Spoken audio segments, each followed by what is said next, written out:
मैं चाहती हूं कि अब हमारे साथ मंच पर, क्योंकि एक ऐसे नेता हैं जिन्होंने जब शिक्षा नीति बनाई तो वो सबसे ज्यादा सुर्खियों में आए, और उसके बाद उन्होंने एक शराब नीति बनाई, उसके बाद तो वो उससे भी ज्यादा चर्चा में आए। तो आज मनीष सिसोदिया हमारे साथ मंच पर मौजूद है और हमारी थीम है एक भारत श्रेष्ठ भारत। मनीष जी, बहुत सारे सवाल आपसे पूछने हैं, बहुत लंबे समय बाद मुलाकात भी हो रही है। पहला सवाल मेरा एक भारत श्रेष्ठ भारत को लेकर है, और ये सवाल इसलिए बहुत अहम हो जाता है कि अगर राज्य सरकारें और केंद्र सरकार का समन्वयन हो जाए तो क्या हम एक श्रेष्ठ भारत बन पाएंगे, और अगर हम नहीं बन पा रहे हैं या आज हम वहां नहीं है तो हम क्यों नहीं है?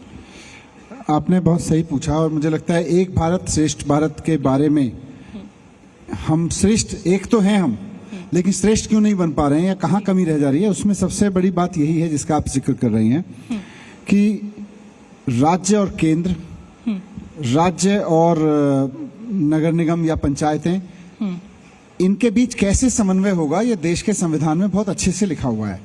लेकिन अनफॉर्चुनेटली इस वक्त केंद्र में एक ऐसी सरकार बैठी हुई है जिसको ना संविधान की चिंता है, ना राज्यों की चिंता है, ना पंचायतों की चिंता है। उसको बस एक नेता के मैं की चिंता है, मैं।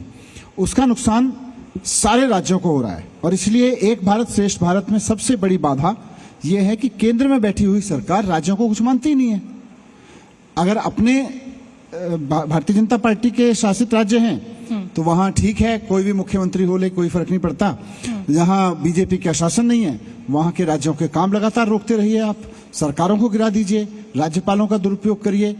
इसलिए एक भारत श्रेष्ठ भारत तभी होगा जब पंचायतों को और नगर निगमों को राज्य सरकारों से स्वतंत्र अधिकार हों, जो कि संविधान में गारंटी दी गई है। राज्यों को, क्योंकि we are federal, we are not dependent. हम जो भारत हैं, हम फेडरल स्ट्रक्चर ऑफ गवर्नेंस हैं। वो फेडरल स्ट्रक्चर ऑफ गवर्नेंस जितना हम संविधान के हिसाब से चलाएंगे उतना हम एक भारत श्रेष्ठ भारत होते रहेंगे। जितना हम ये कहते रहेंगे नहीं साहब केंद्र सरकार मालिक है, केंद्र सरकार बॉस है, सारे राज्यों की बॉस है केंद्र सरकार, सारे नगर निगमों की बॉस है, कभी भी श्रेष्ठ भारत नहीं बन सकता। एकता तो भारत की जड़ में है, उसको तो तोड़ नहीं सकते लोग, लेकिन श्रेष्ठ बनने के लिए ये रास्ता अपनाना पड़ेगा, संविधान का रास्ता। क्या सारी गलती केंद्र सरकार की है? राज्य सरकार, चाहे वो बंगाल की सरकार हो, चाहे वो आपकी सरकार हो, चाहे वो झारखंड की सरकार हो, क्या वो बिल्कुल सही रास्ते पर चल रही है? सारी की सारी गलती आप सभी राजनीतिक दल जो विपक्ष में है कहते हैं केंद्र सरकार की है। देखिए, देश के लोग, किसी राज्य के लोग या नगर निगम में कहें तो पंचायत या नगर निगम के लोग अपनी सरकार चुनते हैं। उस सरकार को काम करने दें। काम करने में सरकार गलती भी करेगी और जनता उसको उसकी सजा भी देगी। संविधान में व्यवस्था की गई है कि अगर सरकार ने गलती की तो नीचे से उठा के जनता ऐसे पटकेगी कि अगली बार पूछेगी भी नहीं, कई बार तक नहीं पूछेगी। ये पावर जनता को दी गई है, केंद्र सरकार को नहीं दी गई है। ईडी सीबीआई को मत दीजिए ये पावर। ईडी सीबीआई नहीं, राज्यपालों को मत दीजिए। ईडी सीबीआई को तो दीजिए ही मत, राज्यपालों को मत दीजिए। कश्मीर से लेकर कन्याकुमारी तक जहां भी विपक्ष के राज्य हैं, राज्यपाल केवल और केवल, मैं तो हंस रहा था एक दिन कि अब इस देश में राज्यपालों का केवल एक ही काम रह गया है, पहले सरकार को शपथ दिलाते हैं और अगर विपक्ष की सरकार हो तो उसके बाद 5 साल उसको गिराने में लग जाते हैं। राज्यपाल केवल एक ही काम करते हैं देश में, पहले मुख्यमंत्री जी को शपथ दिलाएंगे और अगर विपक्ष का मुख्यमंत्री है तो अगले 5 साल उसकी कुर्सी कैसे खींच ली जाए, उसकी पार्टी कैसे तोड़ दी जाए, इस तिगड़म भिड़ाएंगे। तो ये राज्यपाल क्या करेंगे भाई देश में? एक भारत श्रेष्ठ भारत में ईडी सीबीआई तो है ही, लेकिन फेडरल स्ट्रक्चर में सबसे बड़ी प्रॉब्लम राज्यपाल उपराज्यपाल के पद हैं, इनको खत्म कर देना चाहिए। वो बहुत बड़ी बात मनीष सिसोदिया यहाँ पर इस मंच से कह रहे हैं, जी न्यूज़ के मंच से, कि राज्यपाल और उपराज्यपाल के पद को खत्म कर देना चाहिए। चलिए अब इससे मैं आगे बढ़ूंगी, केंद्र और राज्य की लड़ाई से सवाल आगे भी लूंगी इस पर। मेरा अगला सवाल आपसे ये है कि जब आप 17 महीने बाद दिल्ली में बाहर आए तो कैसी लगी दिल्ली? अस्त व्यस्त थी दिल्ली या फिर बिल्कुल दुरुस्त थी दिल्ली? दिल्ली दिल वालों का शहर है और दिल्ली के दिल में, दिल्ली के लोगों के दिल में प्यार भरा होता है। जब मैं बाहर आया तो 17 महीने बाद आया, मैं अकेला रहता था।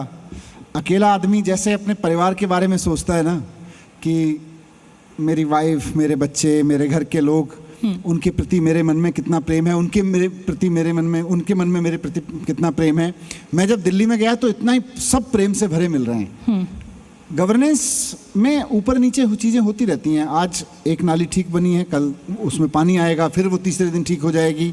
आज एक सड़क बनी है, 4 साल बाद वो टूट जाएगी, फिर बन जाएगी अगले 4 साल के लिए। लेकिन प्यार जो लोगों के दिल में है ना, वो मैं पदयात्राओं में भी जा रहा हूँ, ऐसे भी लोग मिल रहे हैं, अद्भुत प्यार है दिल्ली के लोगों में। और अरविंद केजरीवाल जी के प्रति जैसे मैं 17 महीने बाद आया तो लोग मुझसे 2 ही चीज़ पूछ रहे हैं, गली गली में जा रहा हूँ मैं, आप ठीक रहे ना, ठीक हो ना आप। और वो भाव ऐसा होता है जैसे कोई अपना बहुत दिन बाद प्यार से मिलते हैं ना, एकदम कोई इफ एंड बट नहीं, बस आप ठीक हो ना मनीष जी, वेलकम बैक, ठीक तो रहे ना। मनीष जी, ये सवाल मैं दिल्ली वालों के नजरिए से ही पूछ रही हूँ। आप केंद्र सरकार पर आरोप लगाते हैं, केंद्र सरकार आपके ऊपर आरोप लगाती है, दिल्ली वासी पूछते हैं हम किसके भरोसे। अगर बिना मुख्यमंत्री के दिल्ली की सरकार चलती है तो लोग यही सवाल कर रहे हैं कि ये जो अव्यवस्था है, कैबिनेट की बैठक नहीं हो पा रही है, हम दिल्ली वालों का क्या। दिल्ली वालों को मैं आपके चैनल के माध्यम से भी आश्वस्त करना चाहता हूं, और जब से केजरीवाल जी जेल में गए हैं उन्होंने भी पूरी तरह से आश्वस्त किया है कि दिल्ली में मुख्यमंत्री, दिल्ली के लोगों ने केजरीवाल जी को चुना है। 8.5 साल 9 साल केजरीवाल जी ने जम के काम किए। इन्होंने बहुत रोकने की कोशिश की, जब जेल में नहीं थे तब भी रोकने की कोशिश करते थे। कभी मोहल्ला क्लिनिक नहीं बनने देते थे, कभी स्कूलों में टीचर्स को फिनलैंड नहीं जाने देते थे। ये तो सब मैं और केजरीवाल जी बाहर ही थे तभी की बात है, बोले टीचर्स फिनलैंड नहीं जाएंगे। इन्होंने इतने रोकने की कोशिश की, लेकिन केजरीवाल जी ने लड़ लड़ के सारे काम कराए। और थोड़े बहुत अड़चने आई बीच में अभी, लेकिन केजरीवाल जी अब बस वापस आने वाले हैं और बाहर आ जाएंगे तो और लड़ लड़ के सारे काम कराएंगे, एक भी काम रुकने नहीं देंगे। तो इसीलिए जो मनीष सिसोदिया हैं बाहर आ गए हैं, संजय सिंह बाहर आ गए, मोर्चा संभाल लिया है, युद्ध स्तर पर बैठकें मनीष सिसोदिया कर रहे हैं कि आम आदमी पार्टी पिछले 2 साल में जो थोड़ा पीछे गई है वो अब उसको आगे ले जाना है। और ये मैं इसलिए कह रही हूँ कि दिल्ली को आगे ले जाएं या ना ले जाएं, पंजाब को आगे ले जाएं या ना ले जाएं, लेकिन चुनावों में जम्मू कश्मीर में और हरियाणा में आम आदमी पार्टी को आगे ले जाएं। देखिए, दिल्ली में अभी सरकार है और अभी चुनाव में नज़दीक है, लेकिन समय है। पंजाब में तो अभी काफ़ी समय है, पंजाब की सरकार बहुत अच्छा काम कर रही है, दिल्ली की सरकार अच्छा काम कर रही है। जम्मू कश्मीर हरियाणा वगैरह में अभी चुनाव हैं, यहाँ महाराष्ट्र में भी हैं, होने वाले हैं। तो यहाँ पार्टी अपने अपने स्तर पर जहाँ जितनी मजबूती है, हरियाणा में हम पूरी मजबूती से चुनाव लड़ने की तैयारी कर रहे हैं। और जम्मू कश्मीर का आपने जिक्र किया, जम्मू कश्मीर में भी हमारे कार्यकर्ता हैं, उन्होंने भी इच्छा जाहिर की है हम चुनाव लड़ना चाहते हैं। मैंने बिल्कुल लड़िए, शुरुआत कीजिए, राजनीतिक सफ़र शुरुआत कीजिए। ठीक है, मैं मनीष जी हरियाणा चुनाव पे भी बात करूंगी, आपसे जम्मू कश्मीर चुनाव पर भी बात करूंगी, लेकिन सबसे पहले मैं ये जानना चाहती हूँ कि आप चले गए और उस 17 महीने को खोने का वो जो दुख है, वो जो दर्द है, वो आपके चेहरे पे साफ है। क्योंकि मैंने आपको बहुत बार इंटरव्यू किया है और मैंने देखा है कि आपके व्यक्तित्व में एक बड़ी मिठास है, बड़ी सौम्यता मनीष जी के में रही है, लेकिन अब थोड़ी सी आक्रामकता आ गई है। तो ये जो आक्रोश है, ये जो गुस्सा है, ये कहीं है मनीष सिसोदिया के अंदर? नहीं, मतलब गुस्सा भी है, बहुत कुछ। मैं भगवान को मानता हूँ, मुझे लगता है कि भगवान जो करता है वो बहुत सोच समझ के करता है। हमें कई बार ख़राब लग रहा होता है, जैसे मैं भी इंसान हूँ तो मुझे कई बार लगा कि यार इतना अच्छे काम कर रहे थे, स्कूल बनवा रहे थे, अस्पताल पे काम कर रहे थे, ईमानदारी से काम कर रहे थे, ये क्यों? और वो भी भ्रष्टाचार के झूठे आरोप में जेल क्यों? फिर मुझे लगा भगवान भी सोच रहा होगा, फिर मेरे को मानना अपने दिमाग क्यों लगा रहा है। तो मैंने कहा भगवान जो कर रहा है ठीक कर रहा है, भगवान कहीं नीचे उठाता है कहीं ऊपर। मैं जब जी न्यूज़ में ही काम करता था मैं पहले, जी मैं बिल्कुल जिस वक्त मैं जी न्यूज़ में काम करता था उस वक्त मेरे को एक सपने में भी, दूर दूर तक किसी सपने में भी मैं कभी नहीं सोचता था कि मैं राजनीति में आऊँगा, मंत्री उप मुख्यमंत्री बनूंगा, लोग इतना जानने लगेंगे, लोग इतना चाहने लगेंगे। लेकिन मैंने तो सोचा नहीं, भगवान ने कर दिया। तो मैंने सोचा नहीं, भगवान ने जेल भेज दिया, वापस ले आया। चलिए, आप सारे क्रेडिट जो है भगवान को दीजिए, देना चाहिए, आस्था है अपनी अपनी। ईडी सीबीआई केंद्र की हो सकती है, लेकिन न्यायालय तो आपके खिलाफ नहीं हो सकते ना, न्यायालय पे तो आपकी आस्था है। न्यायालय में बिल्कुल आस्था है, संविधान और न्यायालय में ही तो आस्था है। तो क्या बिना आग के धुआं है ये? बिना आग के ये पूरा धुआं है भ्रष्टाचार? नहीं, न्यायालय में तो अभी ट्रायल शुरू भी नहीं हुआ।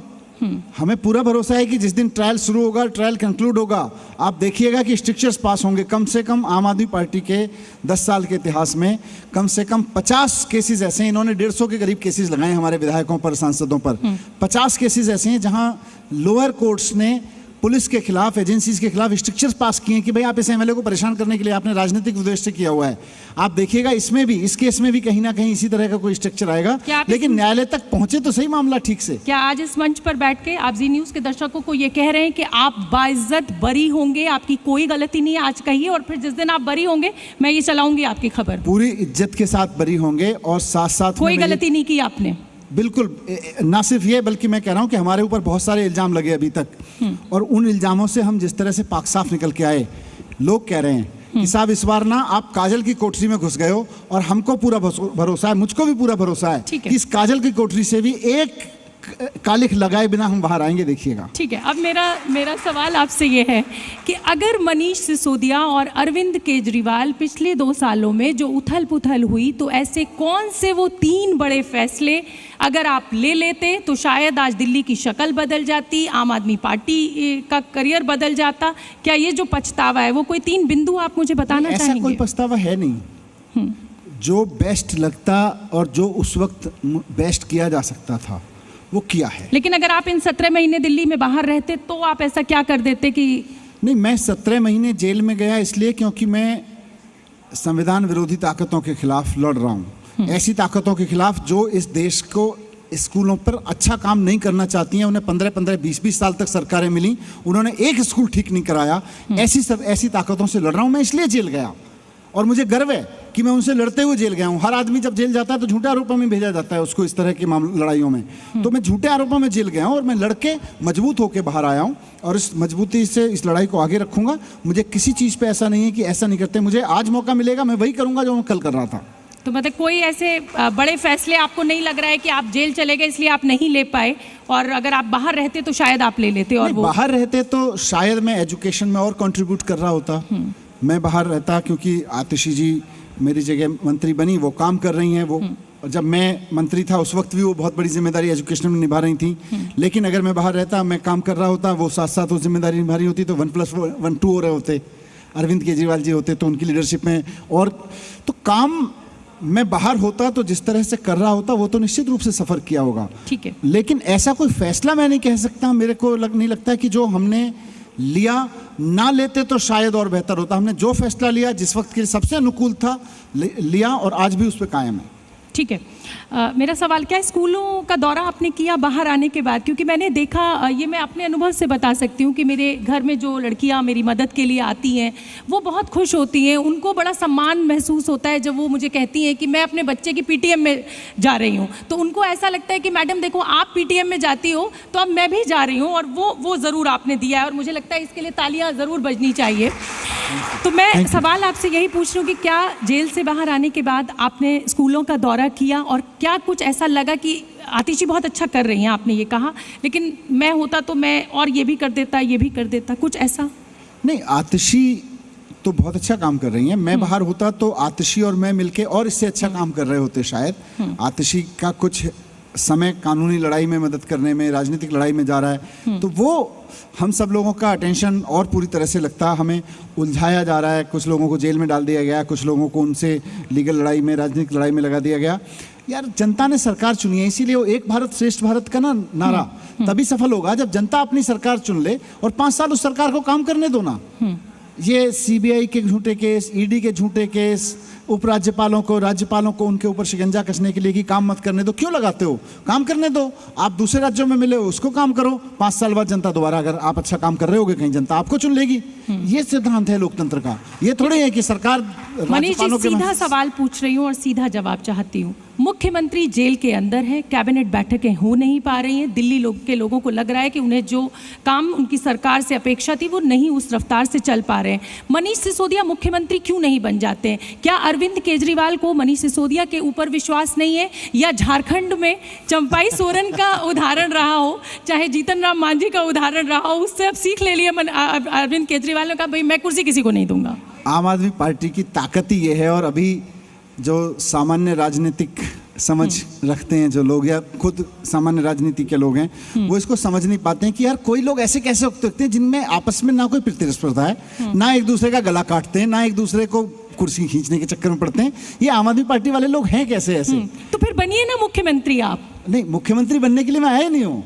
आज मैं बाहर आया तो बस मैं अपने मैं जेल में भी सोचता था तो मुझे लगता था मैं लोगों के बीच जाऊं, मैं बाहर आया तो मुझे लगा लोगों के बीच जाना है। मुख्यमंत्री अरविंद केजरीवाल जी हैं, वो भी 5-7 दिन में बाहर आने वाले हैं। सर वो बात ठीक है कि आप काम कर रहे हैं, लोगों से मिल रहे हैं, लेकिन कुछ संवैधानिक ड्यूटीज होती हैं एक मुख्यमंत्री की। ये आप मुझसे तो बहुत बेहतर समझते हैं, आप पद पर बैठे हुए हैं, और मुझे भी बतौर दिल्ली वासी ये लग रहा है कि अरविंद जी नहीं हैं और आप यहाँ हैं, तो आप ही उस काम को आगे बढ़ाइए। तो फिर ये विलंब क्यों हो रहा है? नहीं, विलंब की बात ही नहीं है। मुख्यमंत्री जी अंदर हैं, अरविंद केजरीवाल जी दिल्ली के मुख्यमंत्री हैं। दिल्ली की जनता ने अरविंद केजरीवाल जी को मुख्यमंत्री चुना है। अरविंद केजरीवाल जी दिल्ली के लोगों से, दिल्ली के लोग अरविंद केजरीवाल जी से प्यार करते हैं। भारतीय जनता पार्टी कितनी ही कोशिश कर ले, मैं बात पूरी करूं, मैं पूरी बात पूरी, भारतीय जनता पार्टी कितनी ही कोशिश कर ले, मुख्यमंत्री तो केजरीवाल जी रहेंगे। चलिए, सवाल को मैं दूसरी तरीके से फ्रेम करती हूँ। विधानसभा चुनाव है अगले साल, ईश्वर करे आप जो कह रहे हैं वो सच हो और अरविंद जी बाहर हैं, लेकिन ये क्योंकि न्यायालय का मामला है इसलिए मैं और आप कुछ प्रेडिक्ट नहीं कर सकते। अगर अरविंद जी जेल में ही होते हैं तो क्या मनीष सिसोदिया आने वाले विधानसभा चुनाव में दिल्ली का चेहरा होंगे, मुख्यमंत्री पद का चेहरा होंगे? क्योंकि दिल्ली के लोग चाहते हैं हमें उस संवैधानिक पद पर बैठा हुआ एक व्यक्ति चाहिए जो हमारे कामों को आगे बढ़ाए।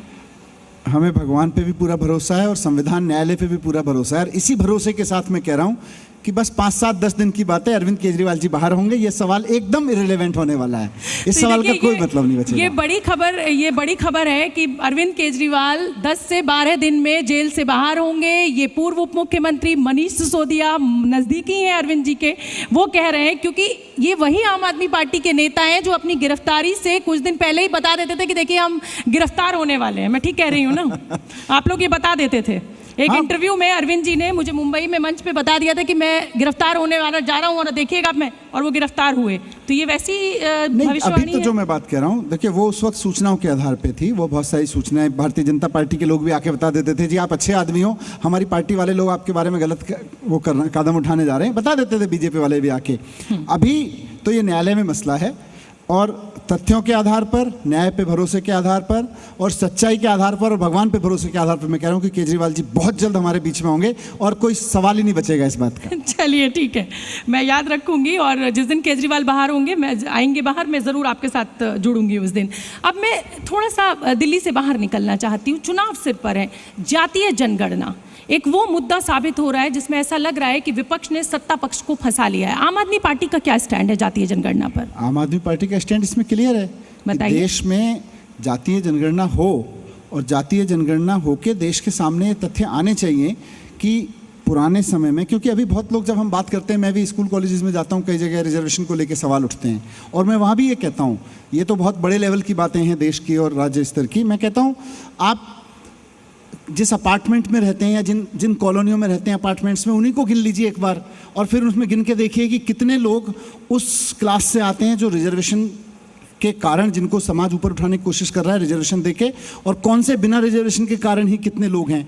वहीं आप देखेंगे तो नौकरियों से लेके, एजुकेशन से लेके, संपत्ति से लेके, देश को एक बार इस बात पे चिंतन करना चाहिए। मैं ये नहीं कह रहा कि किसी की संपत्ति छीन के किसी को दे दो, मैं कह रहा हूं कि एक बार पिछले पास्ट को समझने के लिए हमारे पास डेटा होना चाहिए। वो डेटा होगा तो समाज के हर उस वर्ग को जिसको आज रिजर्वेशन से प्रॉब्लम हो रही है, उसको वो भी कहेगा नहीं यार बात तो ठीक कह रहे हो, पिछले 500, 700, 1000 साल में किसी एक तबके के साथ गलत हुआ, आज बहुसंख्या में, इतनी बड़ी संख्या में होने के बावजूद उसके पास में शिक्षा से लेके, नौकरियों से लेके, समाज में स्टेटस से लेके सबकी कमी है। हमें और थोड़ा सा करना चाहिए, वो पिछड़ा रह गया है किसी कारण से, हमें और देना चाहिए।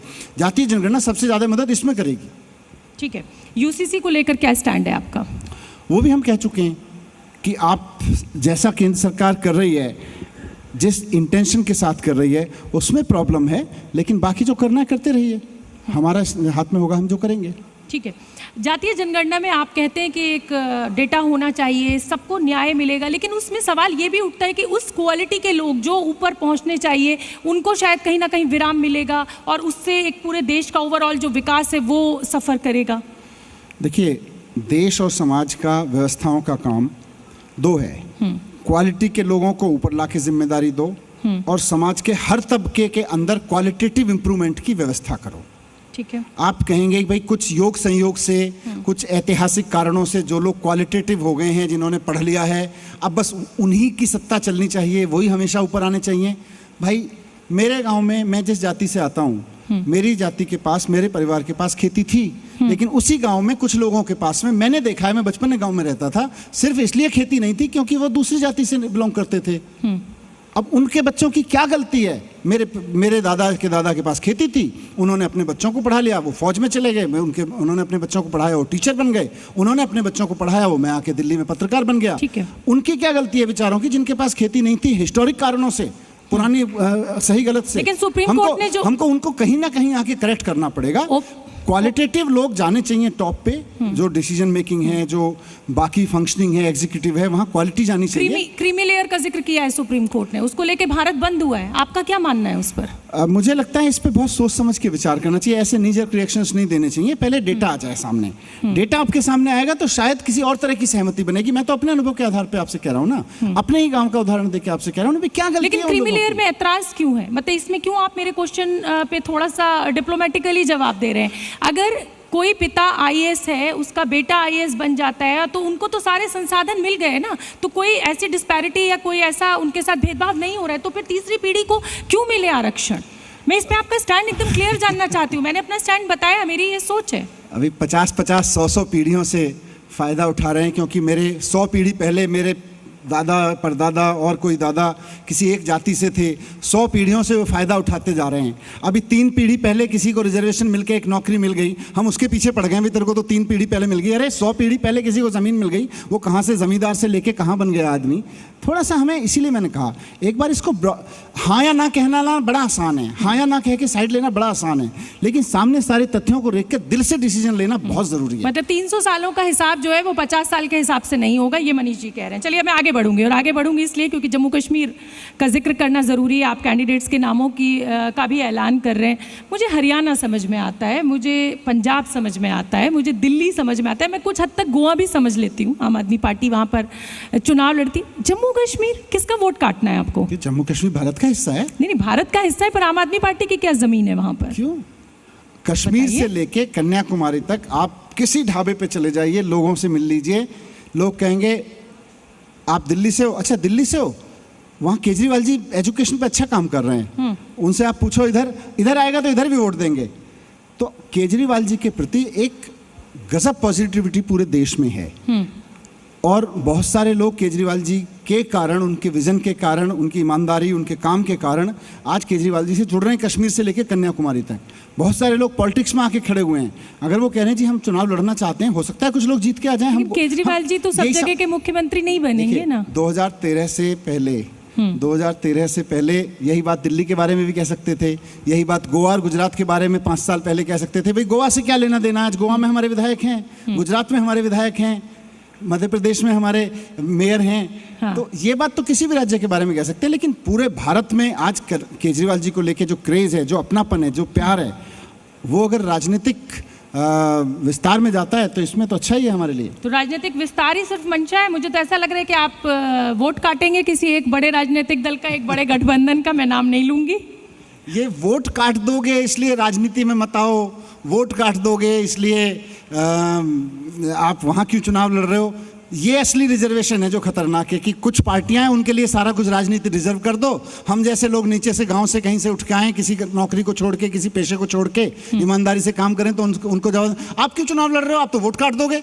अरे वोट नहीं काट देंगे, हम सरकार बनाएंगे और उसके बाद स्कूल बनवाएंगे, उसके बाद अस्पताल बनवाएंगे, उसके बाद बिजली के बिल जीरो करेंगे, उसके बाद पब्लिक ट्रांसपोर्ट अच्छा करेंगे, महंगाई कम करेंगे, नौकरियां लगवाएंगे, जो बीजेपी नहीं कर पाई वो करके दिखाएंगे। बिल्कुल, जैसे आप विधानसभा में सत्ता के खिलाफ ऐसे मेज पीटते हैं और अपना विरोध जताते हैं, आज आप यहाँ कुर्सी पीट रहे हैं, मैं बहुत खुश हूँ। लेकिन मेरा सवाल ये है कि ठीक है, आप इसी वोट काटने के गणित को लेकर तो पूरा इंडिया गठबंधन बना था। आप ये जानते थे कि बीजेपी से टक्कर है और हमारा सबका वोट आपस में कटेगा, इसलिए हमें एकजुट होना है। आज आप मुझे दूसरा गणित समझा रहे हैं वोट काटने को लेकर। वोट काटने के आपका सवाल का जवाब दिया। एकजुटता विपक्ष की लोकसभा चुनाव में जिस तरह से दिखाई दी, उसका नतीजा भी दिखाई दिया। तो ये राजनीतिक प्रयोग हैं, समय समय पे होंगे, कहीं लोग इकट्ठा होंगे, कहीं अलग लड़ेंगे। एक ही समय पे एक ही गठबंधन में पार्टियां एक राज्य में इकट्ठा लड़ेंगी, दूसरे राज्य में अलग अलग लड़ेंगी। ये राजनीतिक प्रयोग हैं। यहाँ वोट काटने का मैथमेटिक्स से नहीं देखा जाएगा, सबके अपने राजनीतिक स्टैंड हैं। लेकिन आप लड़ क्यों रहे हो, भाई हम तो लड़ेंगे, हम हमारी पार्टी है, हमें चुनाव आयोग ने रजिस्टर किया है, देश का संविधान हमें एम्पावर करता है, हम चुनाव लड़ेंगे। कैसे लड़ेंगे, किसके साथ मिलके लड़ेंगे, कहाँ किससे अलग अलग लड़ेंगे, ये समय और राजनीति बताती है। चलिए, अब आपने क्योंकि इतनी जिसे कहा जाए ताकत के साथ ये कहा है कि हम तो चुनाव जरूर लड़ेंगे और जम्मू कश्मीर में तो जरूर लड़ेंगे, तो अब मेरा अगला सवाल हो जाता है कि अनुच्छेद 370 पर आपका क्या स्टैंड है। ये स्टैंड क्लियर करना इसलिए जरूरी है क्योंकि कांग्रेस कहती है कि साहब हम अनुच्छेद 370 जो है उसको रिवोक कर देंगे। आप क्या करेंगे? 370 जी, अनुच्छेद 370 को लेकर आम आदमी पार्टी की क्या लाइन है? हमने पहले दिन कहा कश्मीरी ये कहता है कि साहब ये हमारे अस्तित्व की लड़ाई है और जितनी नाराजगी कश्मीरी, ऐसा विपक्ष कहता है। हालांकि मैं कश्मीर गई हूं, मैंने ऐसा कुछ सुना नहीं, लेकिन विपक्ष ये कहता है। आपकी क्या लाइन है? कश्मीरी भी भारतीय है, कश्मीरी को भी वही चाहिए जो एक आम भारतीय को चाहिए, क्योंकि वो भी एक आम भारतीय है। 370 को लेके पूरे देश में एक माहौल था। मैं जैसे मैंने अभी बीच में अपने उसका जिक्र किया पुराने समय का, हम भी जब छोटे थे उस वक्त से दिल में भाव उठता रहा, और जब आगे बढ़े, चीज़ों को पढ़ा लिखा समझा, तब भी लगा कि ये 370 तो नहीं होना चाहिए। और 370 हटा तो सबको अच्छा लगा। जब 370 हटाया गया तो हमने तारीफ की उसकी कि हाँ 370 हटाया, अच्छा किया। लेकिन जब जम्मू कश्मीर को यूटी बनाया, वहाँ प्रॉब्लम है। आप उसको केंद्र शासित राज्य क्यों बनाना चाहते हैं? आप उसको राज्य के रूप में रखिए ना। आप तो पूरे देश के राज्यों को उठा के केंद्र शासित राज्य की तरह से बदल दे रहे हैं। ये एक भारत श्रेष्ठ भारत के लिए ठीक नहीं है। लेकिन मनीष जी, इस फैसले को आप ऐसे क्यों नहीं ले रहे? बीजेपी कोई मतलब जब तक हिंदुस्तान रहेगा तब तक सत्ता में थोड़ी रहेगी। हो सकता है कभी आपकी सरकार बने, आप प्रधानमंत्री हो। कोई किसी की भी सरकार हो, कल को मैं भी प्रधानमंत्री हूं, मेरे पॉइंट ऑफ व्यू से भी गलत होगा कि देश के एक राज्य के लोग अपनी राज्य सरकार चुने, उसके बारे में होम मिनिस्टर तय करेंगे। दूसरे राज्य के लोग चुने तो वहाँ चीफ मिनिस्टर एम्पावर्ड है। ये मॉडल ही खतरनाक है। ये एक भारत श्रेष्ठ भारत के लिए सबसे खतरनाक मॉडल मैं आज बता रहा हूँ, आपके मंच पे बोल रहा हूँ।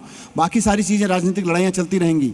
एक भारत श्रेष्ठ भारत के लिए सबसे बड़ा खतरनाक मॉडल ये है कि केंद्र सरकार सुपर पावर लेती चली जाए, राज्यों की पावर छीन छीन के अपने पास रखती चली जाए। ये एक भारत श्रेष्ठ भारत नहीं बनेगा, इस संविधान के खिलाफ है। ठीक है, अब आपको क्योंकि जम्मू कश्मीर का जिक्र आ गया, इसलिए मैं ये सारे सवाल आज आपसे पूछूंगी। नेशनल कॉन्फ्रेंस के नेता फारूक अब्दुल्ला कहते हैं कि पाकिस्तान से बात होनी चाहिए। मनीष सिसोदिया का क्या स्टैंड है? क्या पाकिस्तान से बात होनी चाहिए? क्या संवाद के साथ समस्या हल करनी चाहिए? या जो मोदी की लाइन है कि न खेलेंगे और न खाएंगे, मतलब हम आपसे कोई संबंध नहीं रखेंगे जब तक आप आतंकवाद है, लाइन क्या है आपकी? देखिए, मैं अपने बारे में स्पष्ट कर दूं, मैं अपने देश की सरकार के साथ हूँ इंटरनेशनल किसी भी मामले पे। मेरे देश की सरकार सोच समझ के जो भी फैसला लेगी, मैं हमेशा सरकार के साथ रहूंगा। मोदी के साथ हैं आप? मुझे इसमें किसी के भी, लेकिन कोई अच्छा नहीं करेगी, मैं उसके खिलाफ खड़ा हूँगा, जाके उससे बात भी करूँगा, उसको लिखूंगा भी। दूसरी बात, मेरी औकात नहीं है अभी मैं राष्ट्रीय मुद्दे पे उस पे बात करूं। मैं तो यहाँ बात कर रहा हूँ, मैं दिल्ली की बात कर रहा हूँ। लेकिन सर, जब आप जम्मू कश्मीर के बीच में, जनता के बीच में जाएंगे तो आपको पाकिस्तान पे तो जवाब देना पड़ेगा, लाइन तो अपनी तय करनी पड़ेगी। मेरी बात पूरी होने दीजिए जी। पाकिस्तान से बात करनी है नहीं करनी है, भारत सरकार तय करे। देश की जनता, भारत सरकार चुनती है कि पाकिस्तान के क्या संबंध होंगे। वो मुझे, मेरी छोटी समझ में अच्छा लगेगा मैं ताली बजाऊंगा, खराब लगेगा मैं क्वेश्चन करूंगा, जैसे जिस प्लेटफॉर्म पे हो सकेगा उस पर मैं क्वेश्चन करूंगा। लेकिन मैं कह रहा हूं, कश्मीर में जब आप पाकिस्तान पे बात करें तो ये भी बात करें कि हर कश्मीर के बच्चे को अच्छा सरकारी स्कूल मिलेगा कि नहीं मिलेगा, हर कश्मीर के इंसान को वहां पे अच्छा अस्पताल मिलेगा कि नहीं मिलेगा, हर कश्मीर के लड़के को नौकरी, लड़की को नौकरी मिलेगी कि नहीं मिलेगी। इस पे बात नहीं करना चाहते, इसलिए सिर्फ और सिर्फ पाकिस्तान के बारे में बात करके हम चुनाव लड़ना चाहते हैं, वो गलत है। कश्मीर में जब चुनाव हो तो स्कूल पे भी हो, अस्पताल पे भी हो, नौकरियों पे भी हो, बिजली की महंगाई पे भी हो, सारी चीजों पे होना चाहिए। लेकिन इतने साल के आजाद भारत में क्या आपको लग रहा है इन सब मुद्दों को एड्रेस नहीं किया गया? अब मनीष सिसोदिया सत्ता में आएंगे, आम आदमी पार्टी सत्ता में आएगी, तभी ये सारे मुद्दे एड्रेस होंगे। आप चलिए मेरे साथ, देश के कोई राज्य का नाम ले दीजिए और मैं चलता हूं आपके साथ। मैं दिखाऊंगा आपके स्कूलों की हालत, फिर आप कहिएगा कि 75 साल के इतिहास में अगर ऐसे सरकारी स्कूल हैं तो लानत है हमारी व्यवस्था पे। मैंने देखा है और दिल रोता है। राजनीतिक बात छोड़ दीजिए, जब मैं सरकारी स्कूलों की बुरी हालत देख के किसी गांव में, किसी कस्बे में जाके खड़ा होता हूं तो फिर मैं भूल जाता हूं मैं एक नेता हूं। मुझे लगता है मेरे देश की यह हालत कि 75 साल बाद मैं एक ऐसे सरकारी स्कूल में खड़ा हूं जहां बच्चे को ABC ठीक से लिखनी नहीं आती है, 1 to 1 ठीक से करना नहीं आता है। हम कौन से भारत की बात कर रहे हैं? हम किस मुंह से विकसित भारत की बात करेंगे? अगर हम एजुकेशन की बात नहीं कर सकते तो उस मुंह को बंद कर देना चाहिए जो मुंह एजुकेशन की बात नहीं करता और विकसित भारत की बात करता है। ठीक है, आप तो मतलब वाकिफ है चैनल की वर्किंग से। अगर आप मुझे आज नहीं बताएंगे कि आप गठबंधन का हिस्सा हरियाणा में बन रहे हैं कि नहीं जा रहे हैं, नहीं अभी मेरे लिए कुछ भी संभावना क्या है? चलिए, मैं आपसे ये नहीं कह रही कि आप अपने सारे पत्ते खोलिए, क्या संभावना आप देख रहे हैं हरियाणा की राजनीति? हरियाणा में भारतीय जनता पार्टी हार रही है, जनता उसके खिलाफ है 10 साल से, और बहुत सारे जिस तरह का किसानों से लेके और जातीय झगड़े और जिस तरह का शासन भारतीय जनता पार्टी का देखा है, और उसको अब हराने की राजनीतिक रणनीति के तहत आम आदमी पार्टी भी चारों तरफ अपनी एक एक बूथ पे कार्यकर्ता के साथ में मिलकर चुनाव लड़ने की तैयारी कर रही है। लेकिन आज मैं आपके चैनल पे ये फुल स्टॉप नहीं लगाना चाहता कि लड़ेंगे मिलके या नहीं लड़ेंगे, कुछ भी हो सकता है, मुझे नहीं पता। अभी इस पे मैं ऑथराइज भी नहीं हूँ कुछ कहने के लिए, और शायद अभी कोई स्थिति भी नहीं है कुछ कहने की। सर, मैं पत्रकार हूं और बिटवीन द लाइंस पढ़ लेती हूं। इंडिया गठबंधन का जिक्र क्योंकि मनीष सिसोदिया ने आज इस मंच से कर दिया है, तो ये मुझे ऐसा लगता है कि आम आदमी पार्टी अब आने वाले हरियाणा के चुनाव में कांग्रेस के साथ गठबंधन बना सकती है। आप बिटवीन द लाइंस पढ़ने के लिए और उसका अपना इंटरप्रिटेशन देने के लिए स्वतंत्र हैं। कल को कुछ और इंटरप्रिटेशन देना हुआ, मेरी अपनी लाइंस का मैं दे दूंगा।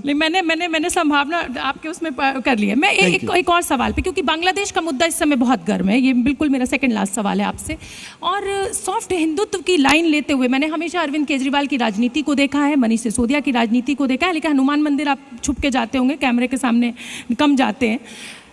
लेकिन जब बांग्लादेश में हिंदुओं के ऊपर अत्याचार होता है तो कहाँ है वो आम आदमी पार्टी जो हर बात पे प्रेस कॉन्फ्रेंस करती है?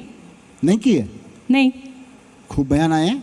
हम कह रहे हैं कि बांग्लादेश में हिंदुओं की रक्षा करने के लिए, बांग्लादेश में भारत और बांग्लादेश के संबंधों की अच्छे, जो जैसे भी अच्छे संबंध हैं उसको और आगे बढ़ाने के लिए भारत सरकार को जो भी कदम उठाने चाहिए बिल्कुल उठाने चाहिए। इसमें कौन सी वो है? ठीक है। आखिरी सवाल, आने वाले विधानसभा दिल्ली चुनाव में क्या कांग्रेस के साथ आप लड़ाई लड़ेंगे या कांग्रेस के सामने आप चुनाव लड़ेंगे? अभी समय बताएगा। अच्छा, चलिए, ठीक है। चलिए मनीष जी, मेरी बहुत बहुत शुभकामनाएं आपको। और मनीष सिसोदिया अपने चिर परिचित अंदाज में हर सवाल का बेबाकी के साथ जवाब देते हुए, और मैं अपने दर्शकों को, जी न्यूज़ के दर्शकों को ये बताना चाहती हूँ कि एक भारत श्रेष्ठ भारत ये मंच अभी सजा हुआ है, यहाँ पे तमाम नेताओं के आने का सिलसिला जारी रहेगा, और जो सवाल आपके मन में है यकीन मानिए उन्हें आज हम जरूर उठाएंगे इस मंच से। देखते रहिए जी न्यूज़। बहुत बहुत धन्यवाद मनीष। बहुत बहुत धन्यवाद।